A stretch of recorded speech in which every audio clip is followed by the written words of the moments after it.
Hello, students.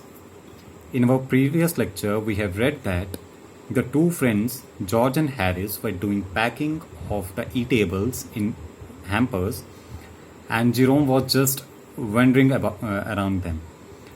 And what happens next? पहले George ने brick निकाली थी हैम्पर से, बटर ब्रिक निकाली थी और उसको एक चेयर पे रखा था और वहाँ पे आके हैरिस आके वहाँ पे बैठ गया उसके ऊपर। उसने नहीं देखा उसको और जो बटर की ब्रिक थी उसके वो पैंट्स पे चिपक गई।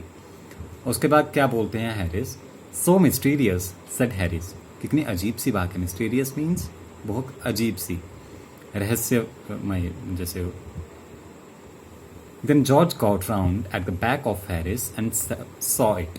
उसके बाद जॉर्ज ने क्या किया, वो थोड़ा सा बैक साइड पे गए हैरिस के और उस बटर के ब्रिक को वहाँ पे देख लिया उन्होंने कि जो उसकी पैंट्स पे चिपकी हुई थी उस बटर की ब्रिक को उन्होंने देख लिया। Why? Here it is all the time, he exclaimed indignantly. तो जॉर्ज ने फिर बोला, indignantly means थोड़े एंगर में, गुस्से के साथ उन्होंने बोला कि हमेशा ऐसा ही क्यों होता है, ये सब मीन्स मैं पूरे रूम में इसको ढूंढ रहा था और ये यहाँ तुम्हारे पैंट्स पे चिपकी हुई है और तुम्हें पता भी नहीं है इसके बारे में। Where cried Harris spinning round. उसके बाद हैरिस मीन्स गोल घूमते हुए एकदम से गोल घूमना स्टार्ट हो गए और बोलते कहाँ पे है वो बटर की brick. Stand still can't you road George flying after him. उसके बाद जॉर्ज ने उस पर चिल्लाकर बोला, हैरिस पे चिल्ला के बोला कि क्या तुम एक जगह पे नहीं खड़े हो सकते हो, और उसको एक जगह पे खड़ा किया उन्होंने, उसको पकड़ के एक जगह पे खड़ा किया। And they got it of and packed it in the T pot. और उसको वहाँ से बटर ब्रिक को उसके पैंट से हटाया उसको और उसको टी पॉट में पैक कर लिया। What happens next? मॉन्टमोरेंसी was in it all, of course. मॉन्टमोरेंसी कौन है? उनका एक डॉग है, जैसे यहाँ पे पिक्चर में दिखाया भी हुआ है, वो उनका एक डॉग है, डॉग का नाम रखा है उन्होंने मॉन्टमोरेंसी। और उसके लिए क्या बोलते हैं कि मॉन्टमोरेंसी भी, राइटर बताते हैं हमें कि मॉन्टमोरेंसी भी उसी पैकिंग में इन्वॉल्व था, वो भी वहीं पे था। Montmorency's ambition in life is to get in the way and be sworn at. वो बोलते हैं, इसमें इसका बिहेवियर बता रहे हैं, राइटर मॉन्टमोरेंसी का बिहेवियर बता रहे हैं, अपने डॉग का बिहेवियर बता रहे हैं कि वो कैसा है, कि मीन्स उसका मेन एम्बिशन क्या है, क्या उसको चाहिए लाइफ में कि वो हर एक के रास्ते में आ जाए। And be sworn eight.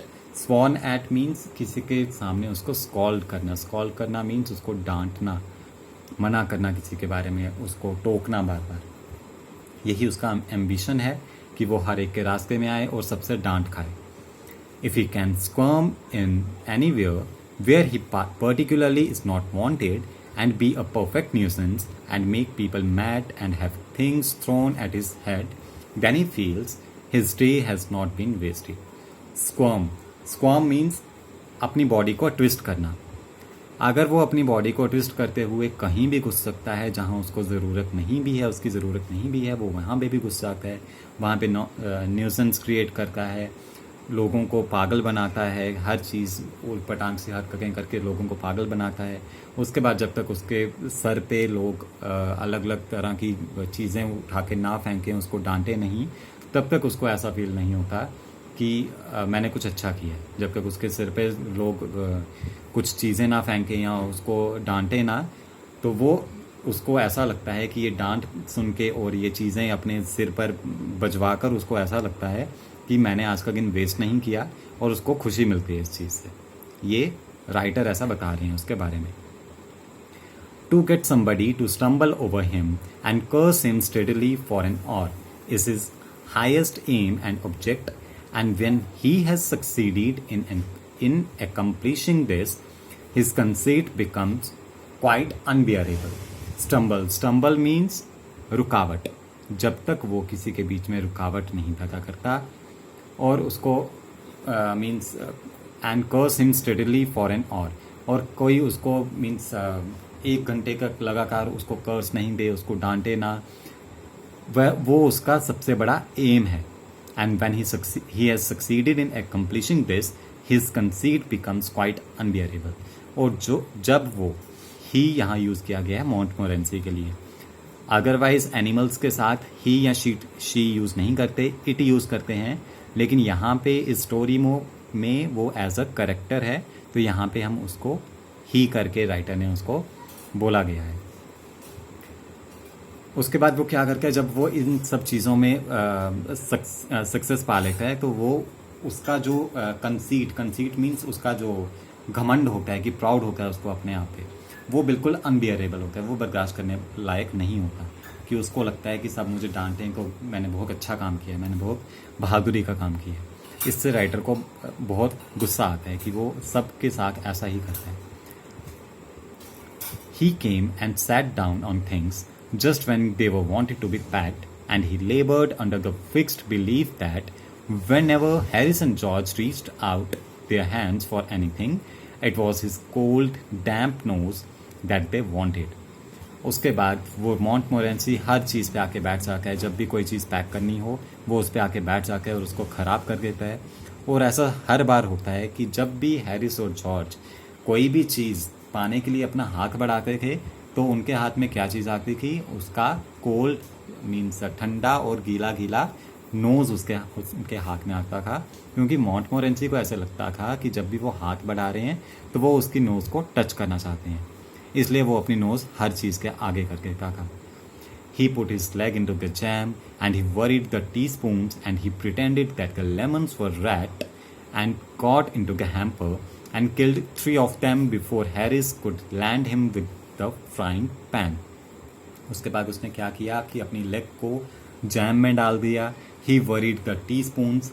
worried का मीनिंग ऐसे होता है टेंशन लेना या फिर किसी के बारे में चिंता करना, लेकिन यहाँ पे worried का मीनिंग है डिस्ट्रीब्यूट करना या उसको डिस्टर्ब कर देना, ख़राब कर देना सभी को। उसने क्या किया, टीस्पून्स को सबको ख़राब कर दिया। और ही प्रिटेंडेड, उसको ऐसा लगा, प्रिटेंड मीन्स किसी चीज़ के बारे में सिर्फ सोचना, सपोज करना, इमेजिन करना या शो ऑफ करना उसके बारे में। उसको ऐसा लगा कि लेमन्स जो हैं, नींबू जो हैं, वो रैट्स हैं और वो हैम्पर के अंदर चले गए हैं। और रैट समझ के उसने 3 को मार भी दिया, मीन्स उनको स्क्वैश कर दिया बिल्कुल। किससे पहले कि जब तक हैरिस उस पर, जिस तरह से यहाँ पे पिक्चर में भी शो किया कि वहाँ वो उस पर फ्राइंग पैन लेके मारने को आता है उसके पास, कि वो सब चीज़ें ख़राब कर रहा है, वो उससे पहले ही 3 लेमन्स को ख़राब कर देता है। Harris said I encouraged him. Harris ने बोला राइटर को कि राइटर उसको एनकरेज कर रहे हैं ये सब करने के लिए, क्योंकि हैरिस और जॉर्ज को पैकिंग करनी पड़ रही है और जेरोम बिल्कुल बैठकर देख रहे हैं, तो मे भी उनसे बर्दाश्त ना हो रहा हो कि इनकी पैकिंग सही जाए या इनमें रुकावटें पैदा हों, वो ऐसा चाहते हो, फिर इसलिए मॉन्टमोरेंसी को वह एनकरेज कर रहे हैं। I didn't encourage him. Writer उनको रिप्लाई करते हैं कि मैंने इसको एनकरेज नहीं किया बिल्कुल भी। A dog like that doesn't want any encouragement, it's a natural origin sin that is born in him that makes him do things like that. Harris then Jerome उसको बोलते हैं कि मैंने उसको एनकरेज नहीं किया। इस तरह के डॉग को, मॉन्टमोरेंसी की तरह जो भी कोई डॉग होगा, उसको किसी भी एनकरेजमेंट की ज़रूरत नहीं है। ये एक नेचुरल और ओरिजिनल साइन है उसके बाय बर्थ ही, उसको उसके अंदर ये सब हरकतें उसमें बाय बर्थ ही हैं कि वो ये सब चीज़ें करता है, सब में रुकावटें पैदा करता है। The packing was done at 12:50 and Harris set on the big hamper and said he hoped nothing would be found broken.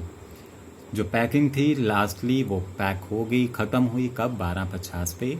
और हैरिस पैकिंग ख़त्म करने के बाद बड़े वाले हैम्पर के ऊपर बैठ गया और उसे ऐसा लगा कि कोई चीज़ टूटी को नहीं होगी इसके बीच में। George said that if anything was broken it was broken, what reflection seem to comfort him. उसके बाद जॉर्ज ने बोला कि हाँ, अगर कोई चीज़ टूटी भी होगी तो क्या बात है, टूटी होगी को टूटी होगी, उसमें क्या है। He also said he was ready for bed. फिर जॉर्ज ने बोला कि हाँ, मैं अब तैयार हूँ बेड पे जाने के लिए, मीन्स सोने के लिए मैं अब रेडी हूँ, क्योंकि सारा काम खत्म हो गया, अब मुझे बेड पे जाना है। We were all ready for bed. और हम सब, मुझे ऐसा लगता है कि हम सब अब फ्री हो चुके हैं, तो हमें अब सोने की तरफ जाना चाहिए। Harris was to sleep with us that night and we went upstairs. और हैरिस को भी उनके ही साथ आज की रात सोना था, क्योंकि उनको मॉर्निंग में जल्दी अर्ली मॉर्निंग में निकलना था ट्रिप के लिए, तो वो ऊपर चले गए, सीढ़ियाँ चढ़ के ऊपर चले गए। We tossed for beds and Harris had to sleep with me, he said. उसके बाद जॉर्ज ने क्या बोला कि हमने टॉस किया बीच में आप आपस में एक बेड के लिए कि किस तरह से कौन कहाँ सोएगा, और हैरिस को मेरे साथ सोने के लिए मीन्स उसने टॉस को जीता। Do you prefer the inside or the outside? J means zero. उन्होंने उससे पूछा कि तुम आउटसाइड सोना चाहोगे या इनसाइड सोना चाहोगे बेड के, मीन्स बाहर वाली तरफ या सेंटर में सोना चाहोगे। I said I generally prefer to sleep inside a bed. और जीरोम ने, राइटर ने उनको क्या बोला कि मैं इनसाइड द बेड सोना चाहूँगा, मीन्स बेड के बीच में मीन्स दोनों के बीच में सोना चाहूँगा। Harris said it was odd. Harris को ऐसा ये अजीब लगा। George said what time shall I wake you fellows? George ने उनसे पूछा कि तुम्हें सुबह कितने बजे उठाना है। Harris said 7। हैरिस ने बोला 7 बजे। I said no 6 because I wanted to write some letters. लेकिन राइटर ने क्या बोला कि 7 नहीं 6 बजे उठाना है हमें, क्योंकि मुझे कुछ लेटर्स लिखने हैं। Harris and I had a bit of a row over it, but at last split the difference and said 6:30. उसके बाद हैरिस और जीरोम के बीच में थोड़ी सी बहस हुई। Bit of a row means थोड़ी सी बहस हुई इसी चीज़ पे, but at last split the difference. Split means बांटना, डिफरेंस मीन्स एक ने 7 बोला और एक ने 6 बोला, तो उन्होंने दोनों के डिफरेंस को मीन्स ना 7 ना 6 उसके बीच का डिफरेंस मीन्स बीच का टाइम चूज़ किया, मीन्स 6:30 बजे उन्होंने चूज़ किए कि 6:30 बजे हमें उठा देना। Wake us at 6:30 George, we said.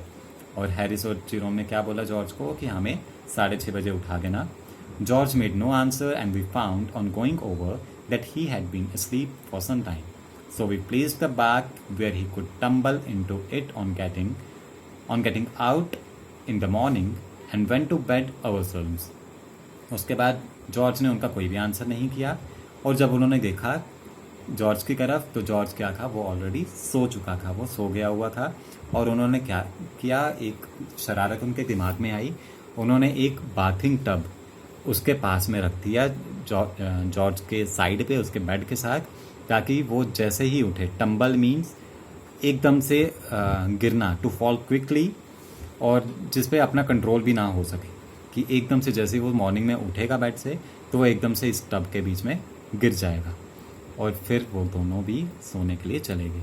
इससे हमें क्या पता लगा कि तीनों के तीनों फ्रेंड्स जो थे वो बहुत ही मस्तीखोर थे, बहुत ही मस्ती करते थे और बहुत ही नॉटी भी थे।